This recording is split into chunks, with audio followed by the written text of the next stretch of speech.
نے کبھی غور کیا ہے کہ چند سال پہلے جو چیزیں آپ آسانی سے خرید لیتے تھے، آج وہی چیزیں آپ کے بجٹ کو توڑ رہی ہیں؟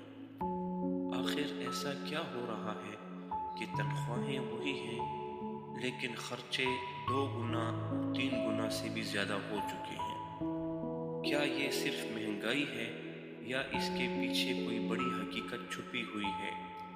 اور سب سے اہم سوال، کیا یہ صورتحال کبھی بہتر ہوگی یا ہم ایک ایسے دور میں داخل ہو چکے ہیں جہاں عام آدمی کا جینا مشکل سے مشکل تر ہوتا جائے گا؟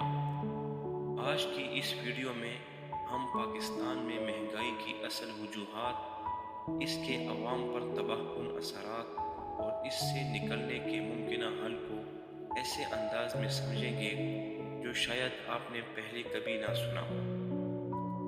ناظرین، پاکستان میں مہنگائی کوئی نئی چیز نہیں، لیکن حالیہ برسوں میں اس کی شدت نے ہر طبقے کو ہلا کر رکھ دیا ہے۔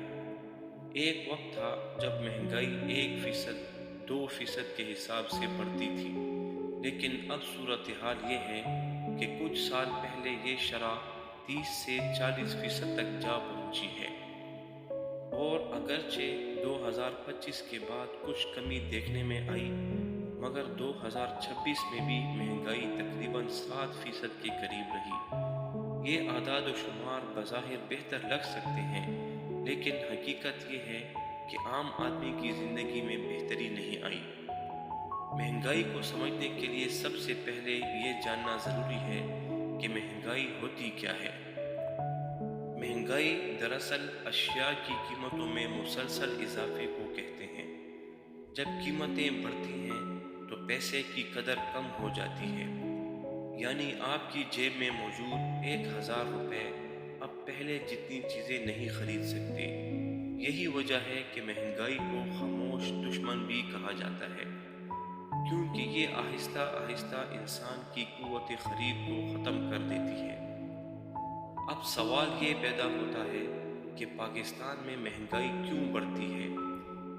اس کا جواب یہ ہے کہ اس کے کئی بنیادی عوامل ہیں، اور سب سے اہم وجہ ہے روپے کی قدر میں کمی۔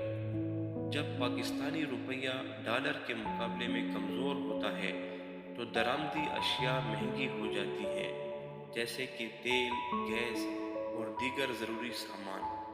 چونکہ پاکستان اپنی بہت سی ضروریات درآمد کرتا ہے، اس لیے روپے کی کمزوری براہ راست مہنگائی کو بڑھاتی ہے۔ دوسری بڑی وجہ توانائی کی قیمتوں میں اضافہ ہے۔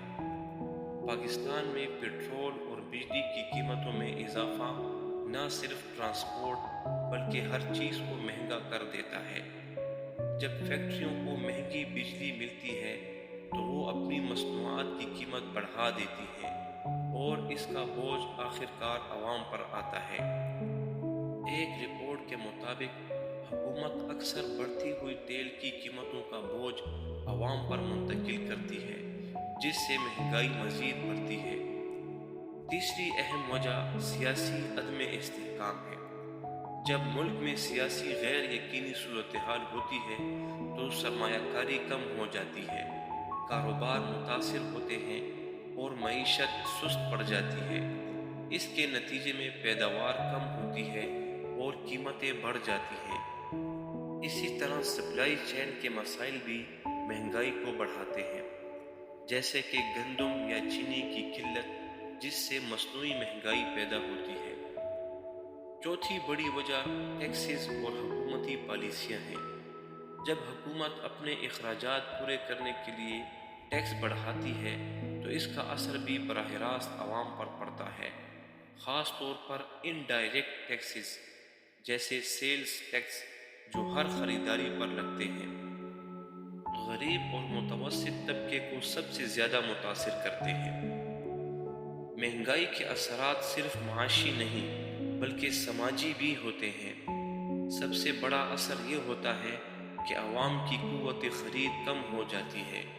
ایک عام مزدور جو پہلے اپنے خاندان کا گزارا کر لیتا تھا، اب اسے بنیادی ضروریات پوری کرنے میں بھی مشکل پیش آتی ہے۔